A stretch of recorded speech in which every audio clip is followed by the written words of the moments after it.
चलिए शुरुआत कर लेते हैं रुख पहली खबर की ओर, जहां सुप्रीम कोर्ट में पश्चिम बंगाल में जारी एसआईआर को लेकर के सुनवाई हुई है। आपको बता दें कि इस बीच सभी की नजर राज्य की मुख्यमंत्री ममता बनर्जी पर रही।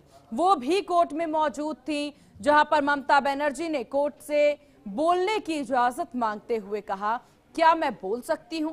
मैं राज्य से ताल्लुक रखती हूं। उन्होंने कहा कि हमें कहीं भी इंसाफ नहीं मिल रहा। हमने 6 बार चुनाव आयोग को पूरी डिटेल्स के साथ चिट्ठी लिखी। मैं बहुत सामान्य परिवार से आती हूँ। इंसाफ रो रहा है। मैं अपनी पार्टी के लिए नहीं लड़ रही हूँ।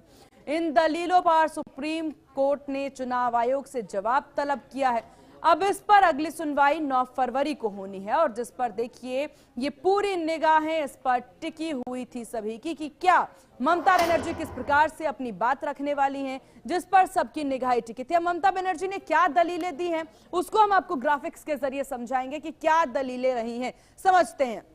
ममता की सुप्रीम दलील रही है बंगाल को निशाना बनाया जा रहा है। ममता बनर्जी कह रही हैं बंगाल को निशाना बनाया जा रहा है, और यहां पर वो निशाने को लेकर के भी उसको भी एक्सप्लेन उन्होंने किस प्रकार से किया है, वो भी दलील हम आपको बताएंगे। जहां उन्होंने पश्चिम बंगाल को लेकर के जिक्र किया, कहा बंगाल को निशाना बनाया जा रहा है। इलेक्शन कमीशन बंगाल को टारगेट कर रहा है। क्यों टारगेट कर रहा है? एसआईआर के मुद्दे पर टारगेट कर रहा है। इसको लेकर के ममता बनर्जी जो हैं वो दिल्ली में हैं, और यहां पर अब जब सुप्रीम कोर्ट में सुनवाई के दौरान ममता ये दलीलें देती नजर आई। उन्होंने कहा 2 साल की प्रक्रिया 3 महीने में हो गई।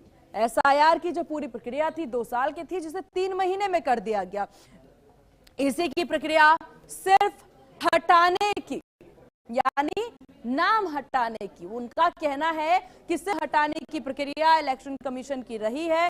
इसी मकसद से इलेक्शन ने पूरा काम किया है। ये जो अहम दलीलें हैं वो ममता बनर्जी की तरफ से दी गई, जहां वो कह रहे हैं कि हमारी बातों को अनसुना किया जा रहा है। उनके द्वारा कहना है कि उन्होंने कई बार इलेक्शन कमीशन को इस विषय पर जानकारी दी है, लेकिन वो अनसुना किया जा रहा है। सुप्रीम कोर्ट के आदेश भी नहीं मान रहे हैं। ममता बनर्जी ने अपने दलील में कहा है कि इलेक्शन कमीशन सुप्रीम कोर्ट के आदेशों को भी नहीं मान रहे।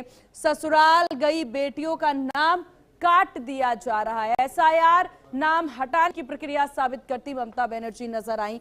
पता बदला तो गरीबों का नाम काट दिया गया, यानी एसआईआर प्रक्रिया जिसको लेकर वो कह रहे हैं कि 3 महीने में उसे निपटा दिया गया है। असम में क्यों नहीं करवा रहे हैं एसआईआर, ये सवाल भी ममता बनर्जी के द्वारा पूछा गया। कह रही हैं कि असम में आखिरकार सवाल क्यों नहीं पूछा जा रहा, या फिर एसआईआर क्यों नहीं हो रहा है, ये बोलती नजर आई ममता बनर्जी, जिस पर सबकी निगाहें टिकी रही थी।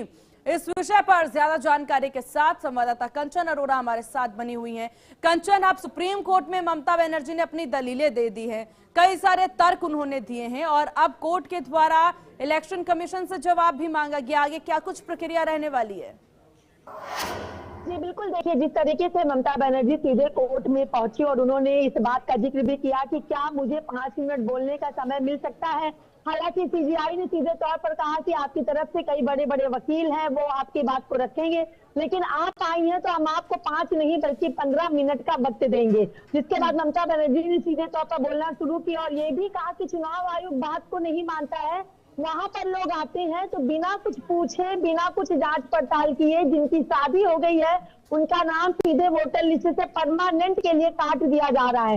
ये बात ममता बनर्जी ने कही, और ये भी कहा कि जिस प्रक्रिया में लंबा समय लगना है वो प्रक्रिया महज 2 महीने के अंतराल पर कैसे पूरी की जा सकती है, और इसमें गड़बड़ी है, यहाँ पे कोई बात नहीं सुनता है। मैं वहां की रहने वाली हूँ, आम नागरिक हूँ।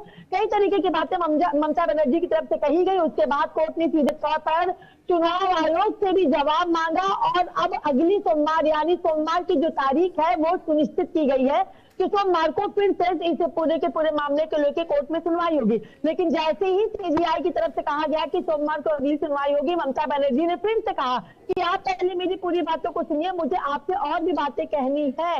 यानी कुल मिलाकर अगर बात चली जाए तो ममता बनर्जी अपने सारे तथ्यों को सामने रखना चाह रही थी। हालांकि कोर्ट ने कहा कि पहले जो हमने चुनाव आयोग से जवाब मांगा है हमें वहां से जवाब मिल जाएगा, उसके बाद सोमवार को जब सुनवाई होगी उसमें आपकी आगे की बातों को सुना जाएगा।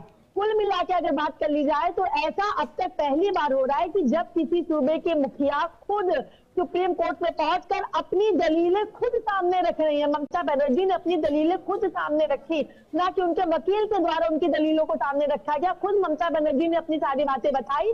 अब देखना यह है कि सोमवार को जब सुनवाई होती है तो कोर्ट में चुनाव आयोग की तरफ से क्या कुछ जवाब दाखिल किया जाता है और उन जवाबों के आधार पर ममता बनर्जी आगे क्या कुछ सवाल जज के सामने, सीजीआई के सामने करती हैं और इस पूरे के पूरे प्रकरण में पश्चिम बंगाल विधानसभा चुनाव से पहले क्या एसआईआर को लेकर कोई और परिवर्तन देखने को मिलता है या कुछ और चीजें आती है निकल के सामने, तो इंतजार सोमवार तक का करना पड़ेगा। जी बिल्कुल अर्जुन, देखिए असम को लेकर के भी उन्होंने सवाल किया कि असम में एसआईआर प्रक्रिया क्यों नहीं हो रहा है, क्या इस पर किसी तरह रिएक्शन सामने आया है? ये बिल्कुल देखिए, क्योंकि लगातार कहा जाए कि पश्चिम बंगाल में बांग्लादेश वो जो घुसपैठियां हैं वो अंदर आ चुके हैं, तो बंगाल से आसाम जो है वो सटा हुआ है। तो ममता बनर्जी का यही कहना है कि आखिर असम में क्यों नहीं इस तरीके से एसआईआर हो रहा है, वहां पर ऐसी कोई प्रक्रिया को क्यों नहीं शुरू किया जा रहा। लेकिन अब ये कहा जा रहा है कि ममता बनर्जी अब मुख्यमंत्री नहीं बन पा रही है, क्योंकि जिस तरीके से उन्होंने वहां पे हिंदुओं के साथ गलत किया है, किस तरीके से उन्होंने घुसपैठियों को अपना वोट बनाया है, तो जिनके नाम करते, इसलिए बौखलाहट में ममता बनर्जी ऐसा कह रही है। लेकिन अभी थोड़ी देर में ही भारतीय जनता पार्टी के पश्चिम बंगाल के प्रदेश अध्यक्ष और केंद्रीय मंत्री इसी बीजेपी के राष्ट्रीय कार्यालय में जहाँ इस वक्त मेरी मौजूदगी है, इन सारे के सारे प्रकरण को लेकर अपना जो आधिकारिक बयान है उसको सामने रखते हुए भी दिखाई देंगे। जी चलिए ठीक है कंचन, आपका बहुत शुक्रिया तमाम जानकारी विस्तार से साझा करने